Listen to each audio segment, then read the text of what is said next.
በአንድ ወቅት በአንዲት ትንሽ መንደር ውስጥ ዓለሙ የሚባል በጣም ድሃ ነገር ግን ታማኝ እረኛ ይኖር ነበር።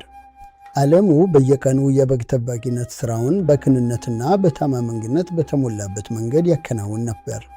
አንድ ቀን በግ እየጠበቀ ሳለ በጥቁር ቆዳ ቦርሳ ውስጥ የታሸገ ብዙ ወርቅ አገኘ።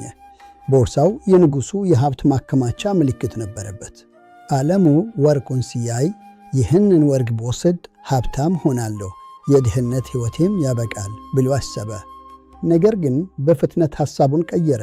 ይህ ገንዘብ የኔ አይደለም፣ ንብረት የሰረቀ ሰው እግዚአብሔርን አያስደስትም አለ በልቡ። ዓለሙ ወርቁን እንደያዘ ሳይዘገይ ረጅሙን መንገድ ተጉዞ ወደ ንጉሡ ቤተ መንግሥት ሄደ። ለንጉሡም ንጉሥ ሆይ ይህንን ወርቅ በጫካ ውስጥ አገኝቼዋለሁ፣ የእርሶ መሆኑን በማረጋገጤ ሊመልስልዎ አመጣው። ታማኝነት ከማንኛውም ሀብት በላይ ትልቅ ዋጋ እንዳለው ዓለሙ ለሁሉም በተግባር አሳየ። ንጉሡ በዓለሙ የታማኝነት ተግባር እና ቅንነት በጣም ተደሰቱ። ንጉሡም ብዙ ሰዎች ወርቅ ቢያገኙ ይሰውሩ ነበር፣ አንተ ግን ታማኝ ነህ አሉት።